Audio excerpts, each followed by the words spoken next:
the rules don't apply to me because I'm a big bad teacher. Today we need to talk about three things: sunk costs, bad videos, and your comments. Hello and welcome back to CapOhTV. Well, I have to admit I failed. This week I wanted to upload a video called The Truth About Cheating in High School. I spent about maybe 6 hours, 7 hours working on this video. When I sat down to think about it, I wrote 2,000 words about my thoughts on cheating in high school. But the video I was working on turned out to be boring as shit.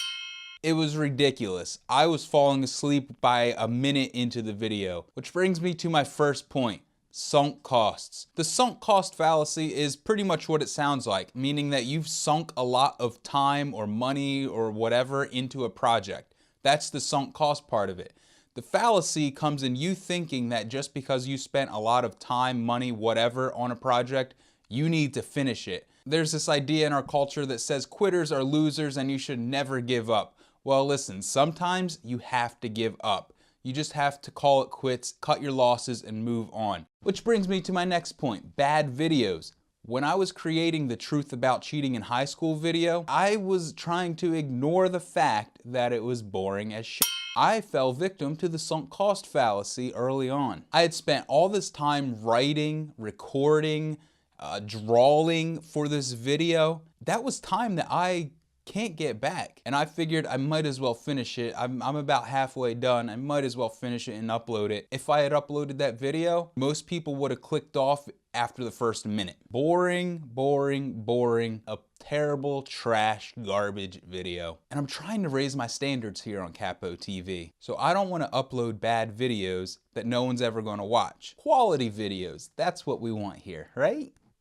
Okay, so that brings me to my last little point here: your comments. A little while ago, I made a video called School Won't Listen to You, where I asked you to send me questions or leave a comment about what you think about school or whatever. So I want to just address a couple of these comments here from that video, the School Won't Listen to You video.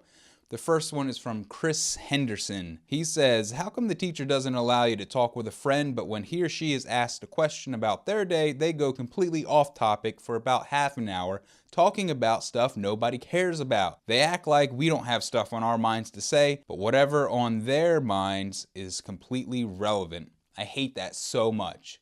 I hate that too, Chris.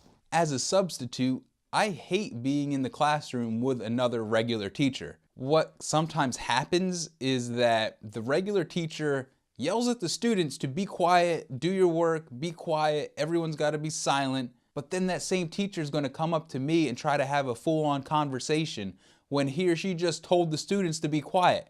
Now, I don't know about you, but I try not to be a hypocrite as much as possible. That's not a good example to set for students, to say there's rules that you have to follow, but the rules don't apply to me because I'm a big bad teacher. So I feel you, Chris. It's dumb. It really is. Let's see another comment here. This one is from Benjavaz. He says, "Talking is a crime in school, and so is not having your school-issued laptop charged. And teachers still somehow find the need to ruin your life outside of school by giving homework." I'm right now just researching alternatives to school and ways to educate myself, but I still don't know the process that you have to go through in South Carolina to be allowed to educate yourself. Talking in school is a crime, as well as having a cell phone in some schools. Not having your laptop charged, as Benjavaz says.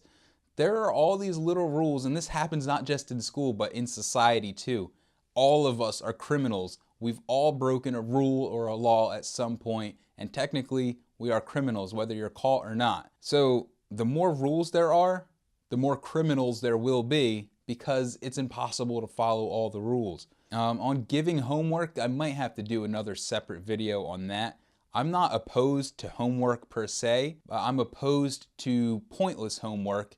As some of you who've watched all my videos know, I'm opposed to any work that is totally meaningless and irrelevant, especially work that the teacher never intends to grade. He ends with, he doesn't know what the process is to be allowed to educate yourself. Well, guess what? Benjavaz, anyone out there that's watching, you can educate yourself whenever you want, however you want. You just got to be smart about it. You got to learn to read good, read well, You have to learn to analyze information, and you have to learn to write or communicate with others in a meaningful way. You got a topic that interests you, go online, look up resources, learn about that topic. You're educating yourself. I know what he probably means is how to educate himself without going to school and still have the state acknowledge that he was in school and learning and whatnot so that his parents don't get arrested. Yes, that's something that happens. If you don't go to school, the government will come take your parents away. Sorry, kids. Don't mean to scare you, but it's the truth. But yeah, you can educate yourself just by picking up a book and reading it. You'll do much better that way than going to school for 7 hours a day, 5 days a week. And the last comment here that I want to talk about is from MSP Starfire. I believe this is a she. She says, this is more directed towards CRHS. CRHS is a high school in my area. Why don't they give handheld report cards? I mean, I know some people don't care about their grades, but big surprise, I do. And why do teachers stare down the kid who never says anything when making a group speech about how terrible the class is? So first point, the report cards going paperless, quote unquote. Going paperless is not just something that schools are doing, it's something that many big companies and banks and everything are doing. They do it because it cuts costs. And that's true, it costs a lot of money to print report cards, costs a lot of money to buy the special little report card paper with the little slots and stuff for grades and explanations and all that. Then they have to either mail it or put it in a little envelope and give it to each student. Those cost money, cost a lot of effort on the part of humans to make all that happen also, so they have to pay someone to do it. So I understand why they don't give handheld report cards if they don't have to, because it's just cheaper for them to do it. And there's also, and this is a topic for another video too, this move towards a school based on technology. Everything's got to be on a laptop or on a cloud, in the cloud, or it's got to be available on Genesis or Naviance or whatever system a school happens to be using. Like, that's part of them trying to keep up with technology. But the fact is, I don't tell school this. I mean, I think some of them know. Technology is going to be the thing that brings down the school. Like I told Benjavaz, or like I mentioned earlier, you can go online and educate yourself much better than any school ever could. YouTube, look, you're watching the video right now. So there's that. On to her next point. Why do teachers stare down the kid who never says anything when they're yelling at the class? I don't know if teachers do it on purpose, but they've got to look at someone when they're yelling at everybody. I think what it is the quiet ones are usually the ones that are doing the work and usually the ones that are paying attention to begin with. So you're naturally looking at the teacher. So if the teacher's going off on the whole class saying, you all suck, why are you so evil, why are you throwing things, I hate all of you. If the teacher's doing that, they're naturally going to catch eyes with the person that's paying attention to them, which, like I said, is what quiet people tend to do. They tend to pay attention, keep to themselves, get the work done, and get out of there. And it just may just be a coincidence that you happen to make eye contact with the teacher when he or she's doing that. Anyway, I think that's about it for this little video. I'm sorry. You'll have to wait till next week. I'm hoping next week, Friday, for the truth about cheating in high school video.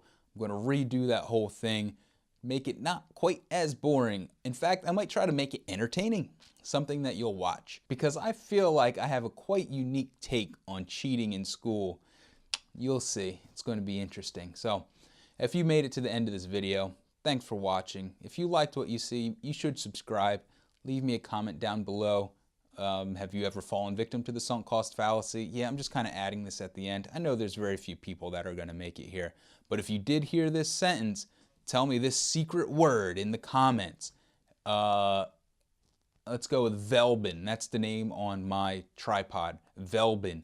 V-E-L-B-O-N. Put that down in the comments below. I'll give you a little shout out in a future video. All right. Thanks for watching. See you later. Bye.